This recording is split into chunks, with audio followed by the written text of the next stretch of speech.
Pitt's India act 1784। Pitt's India act के पहले एक और एक्ट आया था जिसका नाम है एक्ट ऑफ सेटलमेंट। ये आया था 1781 में। इस एक्ट का मकसद ये था कि जो रेगुलेटिंग एक्ट 1773 में कुछ गड़बड़ियां थी या कुछ इस तरह से बना हुआ था कि उसमें कुछ कमियां थी, तो उन कमियों को दूर करने के लिए जो भी उसमें मिसिंग पॉइंट्स हैं या जो भी एरर्स हैं उन सबों को ठीक करने के लिए एक्ट ऑफ सेटलमेंट लाया गया था। एक्ट ऑफ सेटलमेंट बस इतना ही समझना है।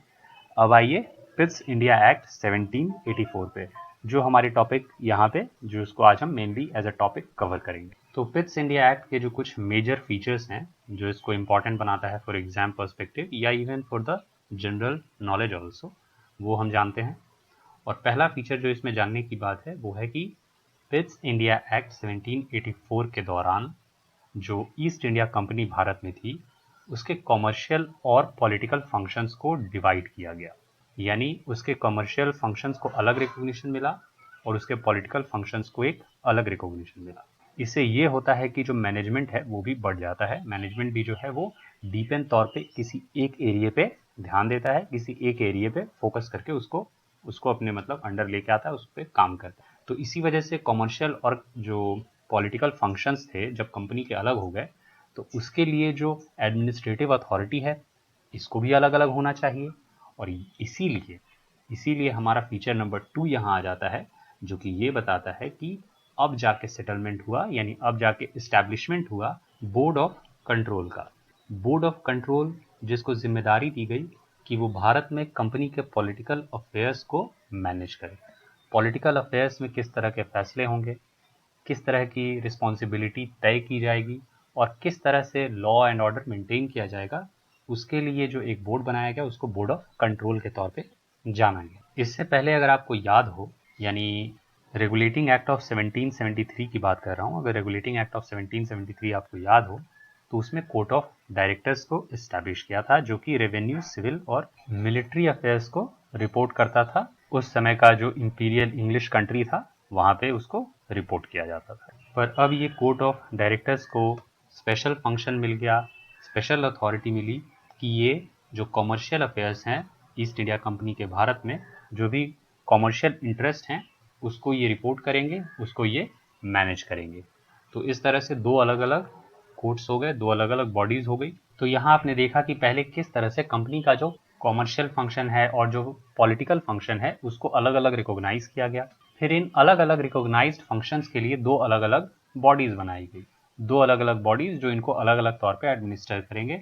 जो कोर्ट ऑफ डायरेक्टर्स पहले से मौजूद था उसको जिम्मेदारी दी गई कॉमर्शियल अफेयर्स को मैनेज करने के लिए, और एक नया बोर्ड बनाया गया with the name board of control, और इसको जिम्मेदारी दी गई कि आप भाई जो कंपनी का पॉलिटिकल अफेयर्स है इंडिया में उसको मैनेज करेंगे। बोर्ड ऑफ कंट्रोल को तो इतनी अथॉरिटी दी गई कि उसको कहा गया कि अगर भारत में किसी भी प्रकार का सिविल या मिलिट्री ऑपरेशन किया जाता है वहाँ के सरकार के द्वारा, यानी जो ईस्ट इंडिया कंपनी को एज अ गवर्नमेंट रिकॉग्नाइज किया गया था इंग्लैंड के द्वारा, as a local Indian government के तौर पे ईस्ट इंडिया कंपनी को रिकॉग्नाइज किया गया था, ऐसा बोर्ड ऑफ कंट्रोल को अथॉरिटी दिया गया कि इस गवर्नमेंट के अंदर जो भी सिविल या मिलिट्री कार्य अगर भारत में जो भी किए जाते हैं, और सिर्फ सिविल और मिलिट्री एक्शंस या ऑपरेशंस ही नहीं, यहाँ तक कि रेवेन्यूज भी, जो भी ये रेवेन्यूज इंडियन गवर्नमेंट जनरेट करती है, इन सबों को सुपरवाइज करना और डायरेक्ट करने का अथॉरिटी बोर्ड ऑफ कंट्रोल को दे दिया जाता है। यानी बोर्ड ऑफ कंट्रोल काफ़ी स्ट्रॉन्ग बॉडी के तौर पे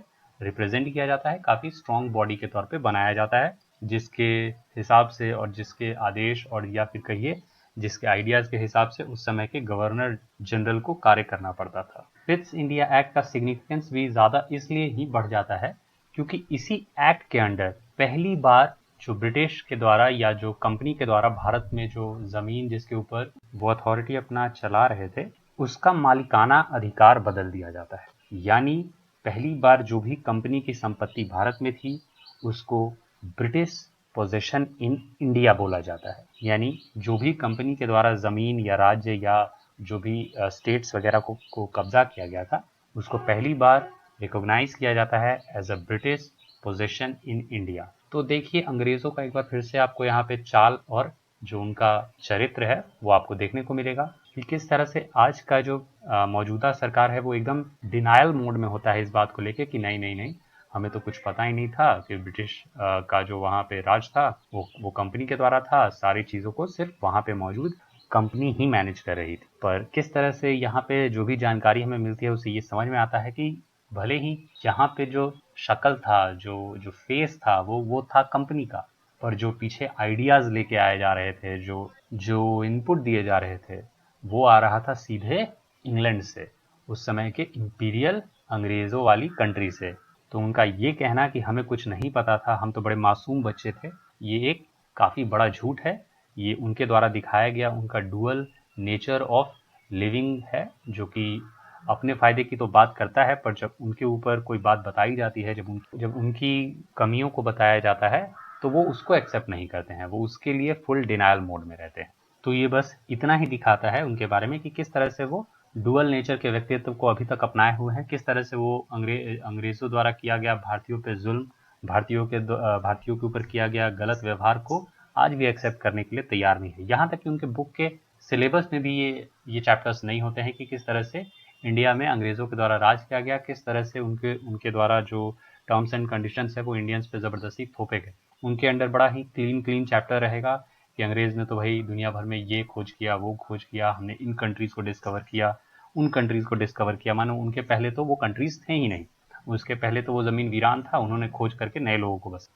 तो यहाँ एक बात हो गई कि पहली बार जो भी कंपनी की संपत्ति थी भारत में, उसको ब्रिटिश पोजेशन इन इंडिया के तौर पे जाना जाने लगा। दूसरी बात कि जो ब्रिटिश सरकार थी उसको सुप्रीम कंट्रोल दे दिया जाता है भारत में जो भी सरकार थी उसकी, यानी जो भी इंडियन गवर्नमेंट यहाँ पे जो भी कार्य करेगा उसके लिए जो वो रिस्पॉन्सिबल होंगे वो होंगे towards British government, towards England. England की ओर वो जिम्मेदार होंगे, यानी अगर कोई गलत होता है, कुछ भी होता है, तो वो जवाब इंग्लैंड को देंगे। अब वो गलत किसके साथ होगा? इंग्लैंड को अगर कोई नुकसान हुआ, भारत से पैसा गया कम, तो उसके लिए इंग्लैंड बोलेगी अरे भाई इंडिया से और पैसा निकालो। तो इस तरह के कंडीशंस इंडिया में क्रिएट किए गए जिससे इंडियन रिसोर्सेज का मैक्सिमम इस्तेमाल हो सके for the benefit of their home country England, और इंडियंस का जो लॉस हो रहा था उससे उनको कोई मतलब नहीं था। इसी के साथ पिट्स इंडिया एक्ट पूरा होता है। अगले में हम देखेंगे चार्टर एक्ट ऑफ 1833।